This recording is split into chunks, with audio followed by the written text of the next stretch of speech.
I've learned that silence can be louder than screaming. Most calls come with noise, panic, chaos, someone trying to talk over their fear.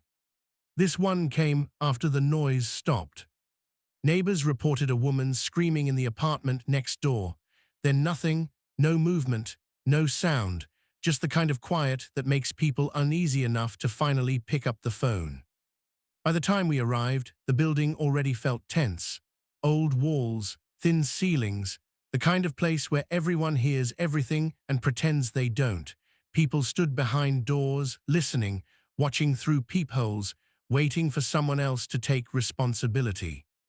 They'd noticed the couple long before that night. Young, too young to already look exhausted by each other.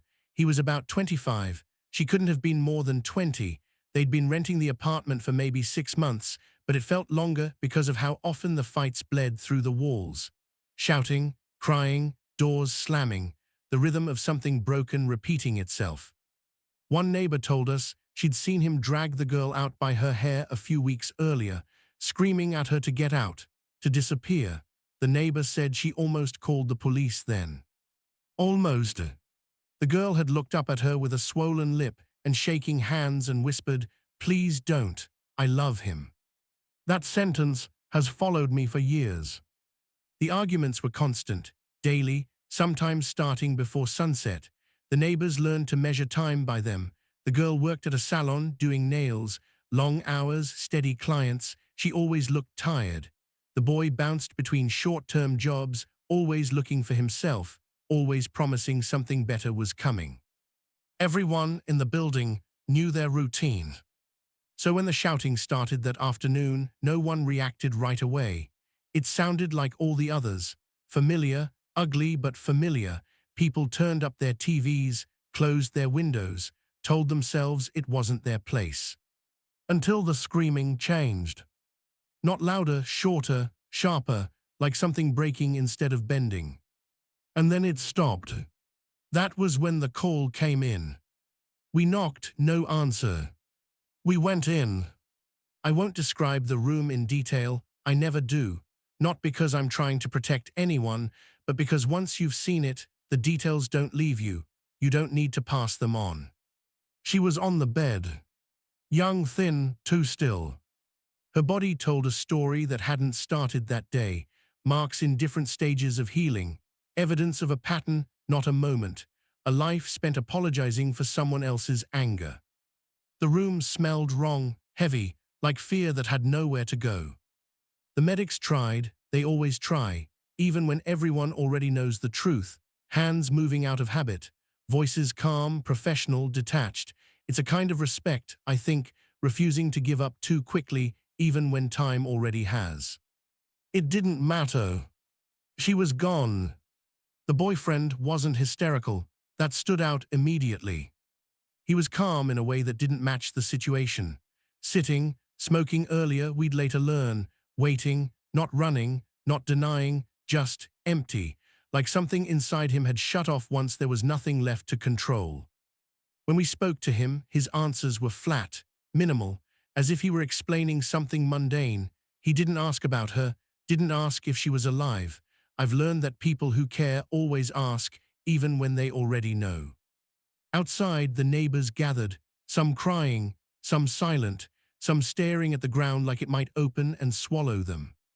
Someone kept saying, "We heard her scream." Someone else whispered, "We thought it was just another fight." That's the part that stays with you. Not the violence itself, but the waiting, the delay, the moment where intervention almost happened and then didn't. Later, when everything was done, reports written, evidence logged, the apartment sealed, I sat in the car and stared at my hands longer than usual. I always do after cases like this. I look at my hands and think about what they can do, what they can stop, and what they can't undo. She had waited. That's the tragedy people don't like to talk about. She waited for him to change. Waited for the apologies to mean something. Waited for love to finally outweigh fear. She waited because she believed endurance was proof of devotion. And unfortunately, she waited long enough. The worst part of this job isn't looking at the person who did it. It's standing there knowing that a few hours earlier, the victim was alive, breathing, making plans, maybe thinking about tomorrow's clients, maybe telling herself that this time would be different, that this fight would be the last. She was beautiful, people said, young, full of potential. But beauty doesn't protect you from someone who needs to own you. He stayed calm all the way through processing. No tears, no shaking hands, like someone who had already accepted the outcome long before the final moment arrived. That's something I wish more people understood. These stories don't end suddenly. They end slowly, long before the call is made. And when I drive away from scenes like that, when the lights fade in my rearview mirror, I always think the same thing. Love should never require you to disappear piece by piece to keep someone else comfortable. And waiting is not the same as being safe. By the time I stepped into the apartment, the noise of the stairwell died behind me like a door closing on another world. Inside, everything felt wrong in that quiet way that tells you you're already too late. The air was heavy, stale, soaked with fear that had nowhere left to go. I've been on scenes like this before, enough to know that your brain tries to protect you by turning everything into routine. Note the room, note the position, note the silence, but sometimes the routine cracks and something human slips through. She looked younger up close, not the kind of young you measure in years, but the kind you feel in unfinished things, half-done plans, a life that still thought it had time. Her phone was on the floor near the bed, screen dark, like it had given up trying to call for help. I forced myself to breathe evenly, to stay professional. That's the job. You don't react. You record, you observe, you keep your voice steady so the walls don't start screaming too. He was sitting in the next room when we found him, calm, almost bored, the kind of calm that doesn't belong in places like this. No shaking hands, no tears, just empty space behind the eyes, like whatever he'd broken in himself had finally gone quiet. He didn't run, didn't resist, just looked up when we came in as if we were interrupting something minor. Later, he would say it got out of control. They always say that, as if control is something that just slips off the table by accident. I've learned that violence like this doesn't explode.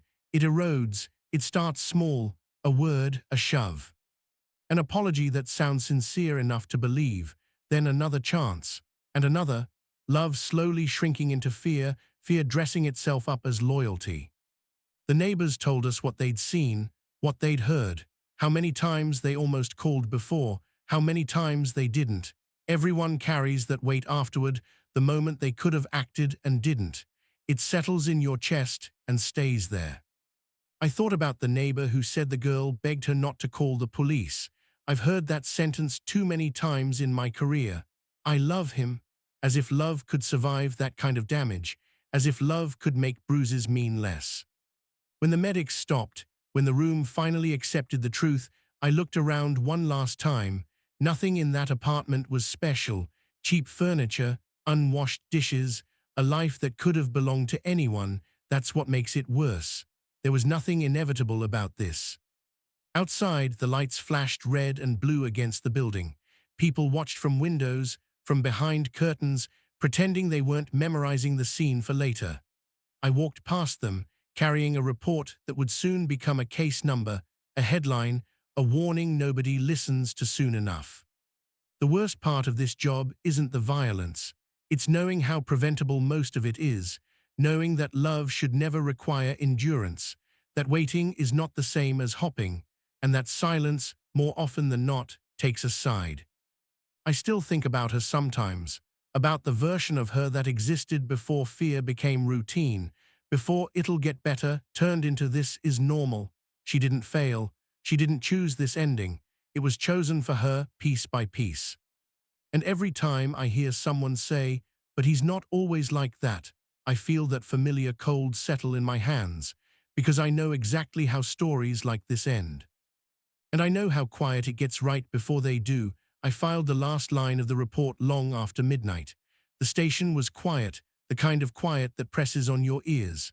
I stared at the screen, rereading words that tried to make something final out of something that should have never happened, cause of death, time of death, a neat ending for a life that never got one. On my way home, the city looked the same as always. Late buses, lit windows, people laughing somewhere behind glass. That contrast is what stays with you. The world doesn't pause just because one person's future collapsed. It keeps moving, indifferent and relentless. Days later, I testified. He sat a few meters away from me, hands folded, eyes forward, still calm, still distant. When they asked him why, he shrugged in a way that suggested confusion more than regret.